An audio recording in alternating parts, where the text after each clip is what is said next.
শিক্ষার্থী বন্ধুরা, আমি রাসেল আহমেদ আবারও হাজির হয়েছি বেসিক এইচটিএমএল এবং সিএসএস টিউটোরিয়ালের পার্ট 3 তে। তো গত পর্বে আমরা এই পর্যন্ত এসেছিলাম যে এখানে ইমেজ করা, ইমেজের উপর লিংকিং করা, এই কাজগুলো আমরা শিখেছিলাম। তো আজকে আমরা সিএসএস ব্যবহার করে এই ওয়েবসাইটটাকে আরেকটু দর্শনীয় করার চেষ্টা করব, এবং আজকে আমরা মেনু তৈরি করা শিখব সিএসএস দিয়ে। তো মেনু তৈরি করার জন্য আমাদের যে কাজটি করতে হবে সেটি হলো, আমরা আগে কিছু আরো ট্যাগ শিখে নেই।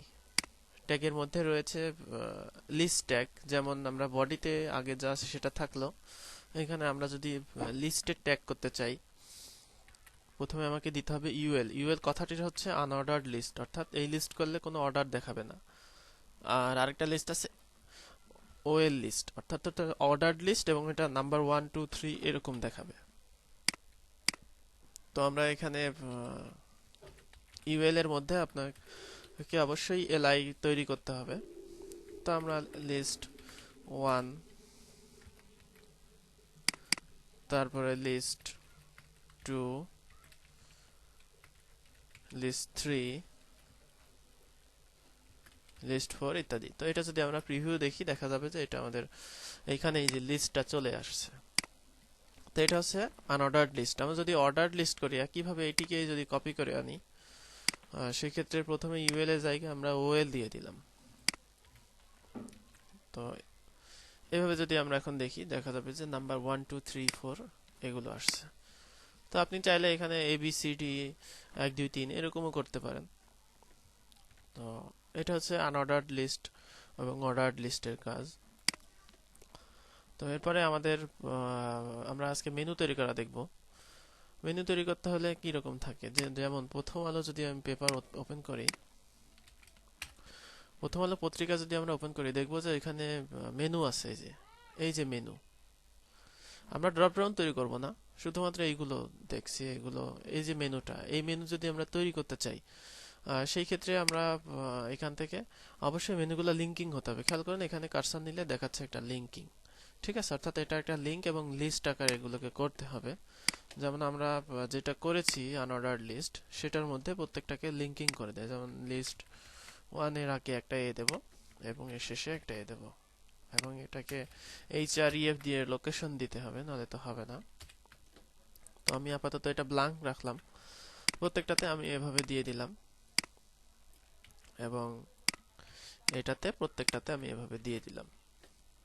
তো এখন যদি আমি রিফ্রেশ করি, দেখা যাবে যে আমাদের এগুলো লিঙ্কিং হয়ে গেছে। তো এটাকে আমরা সিএসএস দিয়ে মেনু তৈরি করব, যেটা এক লাইনে থাকবে, নিচে নিচে না থেকে এক লাইনে থাকবে এবং দেখতে সুন্দর হবে।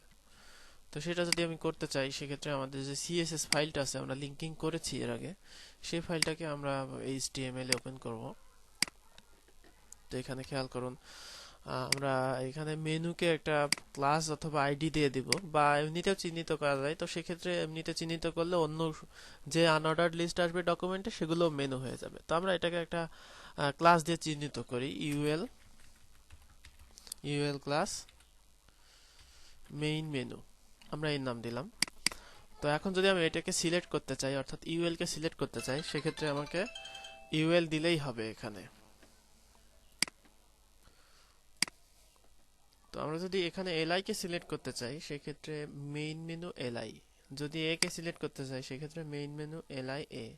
অর্থাৎ আপনারা বুঝতে পারছেন যে এখানে ইউএল কে আমরা একটা ক্লাস দিয়ে নাম দিয়ে দিলাম, যাতে আমরা এই ইউএল কেই স্টাইলাইজ করতে পারি। তো সেই ক্ষেত্রে এখন আমরা যেটা করব, এখানে মেইন মেনু, তারপরে আমরা আরেকটা ক্লাস নিব মেইন মেনু এলআই, তারপরে একটা ক্লাস নেব মেইন মেনু এলআই এ, তারপর একটা ক্লাস নেব মেইন মেনু এলআই এ হোভার। এখানে হোভার কথাটির অর্থ হচ্ছে যে মেনুর উপরে যদি আমি কার্সর রাখি, সেই ক্ষেত্রে কোন এটা স্টাইল দেখাবে, অর্থাৎ কালার চেঞ্জ হবে নাকি অন্য কিছু হবে সেইটা। তো আমরা যদি ঠিক সেম এইরকম একটা করতে চাই, সেক্ষেত্রে আমাদের এই কালারটা নিয়ে নিতে হবে, যে কালারটা আছে। তো কালার, এইচটিএমএল এ কালার ব্যবহার আপনারা দেখেছেন এর আগে, লাল করার জন্য আমরা রেড লিখে দিয়েছি, কিন্তু অনেক কালার আছে যে কালারগুলোর আমরা নাম জানি না। যেমন এটা যদি গ্রিন দেই, সবুজ রং আসবে, কিন্তু এই রং আসবে না। সেম এই কালার যদি আপনি ব্যবহার করতে চান, তাহলে কালারের কোড আছে, এটাকে বলে হেক্স কোড। অর্থাৎ হেক্স অর্থাৎ হচ্ছে 6 সংখ্যা, 6 ডিজিটের একটি কোড দিয়ে কালার ব্যবহার হয়। তো যেমন আমরা যদি এইখানে হ্যাশ হ্যাশ দিয়ে শুরু হবে, এবং আমরা যদি এখানে 11111 এইরকম 6টা সংখ্যা দিয়ে দিই, সেক্ষেত্রে দেখা যাবে এটা একটা কালো রং হয়েছে, অর্থাৎ 11 কালো রং। তো এই কোডগুলো আপনারা জানবেন কিভাবে, বা কোডগুলো পাবেন কিভাবে, বা কোডগুলো তো এইগুলো বিভিন্ন ওয়েতে পেতে পারেন। যেমন ফটোশপ থেকে আপনি এটা পেতে পারেন যে যে কালার আপনি চাচ্ছেন সেই কালারটা পেতে পারেন, অথবা পিক্সি নামে একটা সফটওয়্যার আছে। আমি আবারও বলছি, এখানে গুগলে যাবেন, PIXIE পিক্সি কালার পিকার, এখানে লিখে সার্চ করবেন। তো দেখবেন যে এখানে যে netryware.com পিক্সি পিএসপি এইরকম একটা ওয়েবসাইট আছে, সেখান থেকে পিক্সিটা ডাউনলোড করে দিবেন। এটা মাত্র 10 কিলোবাইট 11 কিলোবাইটের একটা সফটওয়্যার। এখানে ক্লিক করলে ডাউনলোড হবে। তো আমার ডাউনলোড করা আছে। পিক্সি দিয়ে যে কোনো কালার আপনি পেতে পারেন। মনে করেন আপনি চাচ্ছেন, যেমন আমি চাচ্ছি ঠিক হুবহু এই কালারটা, এই কালারের কোডটা। তো এখানে কার্সর রাখলে, এখানে দেখবেন এই যে পিক্সি কার্সর রাখলে এখানে দেখা যাবে যে কালারে হেক্স কোড শো করছে, ইডি ইডি ইডি হ্যাশ, এই যে এইচটিএমএল, অর্থাৎ পিক্সির সফটওয়্যারের 3 নম্বর লাইনে খেয়াল করুন, এখানে HTML hash ED ED ED, অর্থাৎ এখান থেকে আমি যদি HTML hash ED ED ED দিয়ে দিই, তাহলে সেই ক্ষেত্রে এই কালারটা আসবে।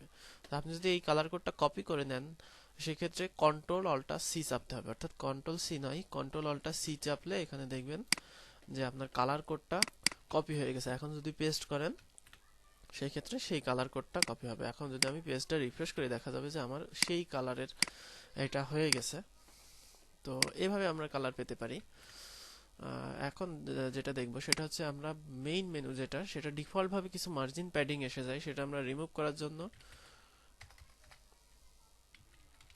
মার্জিন 0, প্যাডিং 0 এবং লিস্ট স্টাইল, যেহেতু আমাদের মেনু হবে লিস্ট স্টাইল লাগবে না। অর্থাৎ লিস্ট স্টাইল বলতে আমি কোনটা বোঝাচ্ছি খেয়াল করুন, এখানে এই যে যে গোল এইগুলো আছে, সেইখানে গোল যে বাটনগুলো আছে সেগুলো আমি মুছে ফেলতে চাচ্ছি, লিস্টের যে ছবিগুলো আছে সেগুলো।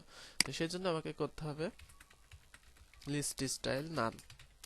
তো এরপরে মেনু এলআই, অর্থাৎ লিস্ট স্টাইল নান এই পর্যন্ত সেভ করে আমি যদি এখানে রিফ্রেশ করে দেখি, দেখা যাবে যে আমার লিস্ট স্টাইল নান হয়ে গেছে, এবং এখানে যে মার্জিন প্যাডিং ছিল, অর্থাৎ এটা কিন্তু এখান থেকে ছিল, এটা কিন্তু মুছে গেছে। তো আমাদের এটা যেহেতু দরকার নেই, সেহেতু আমরা এটা মুছে দিয়েছি।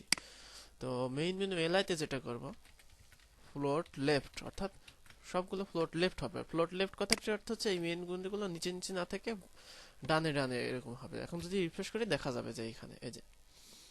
তো আমাদের এলআই এর কাজ শেষ। এখানে আমাদের একটু কাজ করতে হবে, সেটা হচ্ছে যে এইখানে যদি মেনুর জন্য একটা বড় রঙের, এই যে এখানে খেয়াল করেন, অর্থাৎ বড় একটা বর্ডার আছে, তো এটা যদি থাকে তো আমরা সেম কালার দেই। তো সেজন্য আমাদের কোথায় দিতে হবে, আমাদের ইউএল এ আমাদের টোটালটা আমরা দিতে পারি। তো এখানে আমরা ব্যাকগ্রাউন্ড হ্যাশ দিয়ে আমরা এই কালার কোডটা কপি করে পেস্ট করে দিলাম।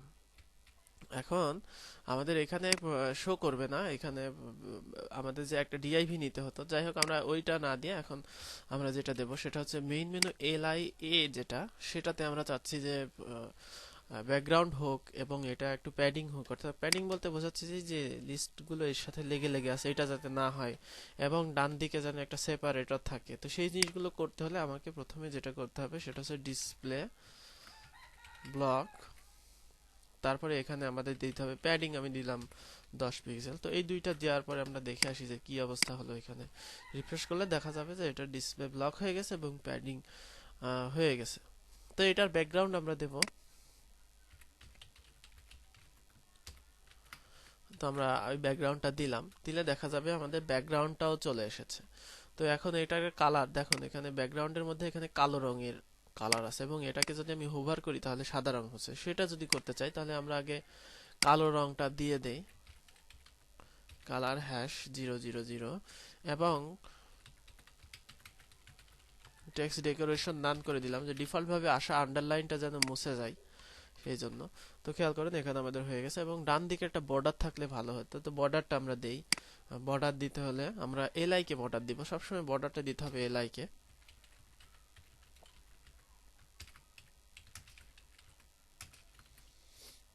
আমরা একটা ধূসর কালারে একটা বর্ডার দিলাম, হালকা কালারে, খেয়াল করুন এখানে বর্ডার হয়ে গেছে। তো এখন আমরা চাচ্ছি যে এইটার উপরে কার্সর নিলে আমাদের এইটা হবে হচ্ছে সাদা রঙের ব্যাকগ্রাউন্ড দেখাবে। তো হোভারে আমরা দেব ব্যাকগ্রাউন্ড এফএফএফ, অর্থাৎ এখানে যদি এখন আমি কার্সার নেই, খেয়াল করুন ব্যাকগ্রাউন্ড কিন্তু এখন সাদা রঙের দেখাচ্ছে। তো এইভাবে আমরা মেনু তৈরি করব, বিভিন্ন রঙের মেনু আপনি এভাবে তৈরি করতে পারেন। তো আমরা এখন মেনু তৈরি করলাম। তো এইভাবে আমরা এইচটিএমএল এ বিভিন্ন যে কাজ সেগুলো করতে পারি।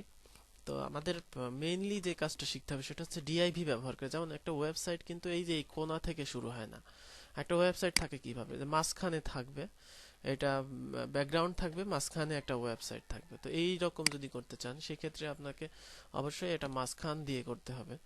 তো আমরা যদি সেটা করতে চাই সেক্ষেত্রে আমাদের ডিআইভি ফরম্যাট ব্যবহার করতে হবে। তো আমি আগামী দিনে আপনাদের দেখাবো যে কিভাবে ডিআইভি ফরম্যাট ব্যবহার করে একটা ওয়েবসাইটকে সুন্দরভাবে সাজানো যায়।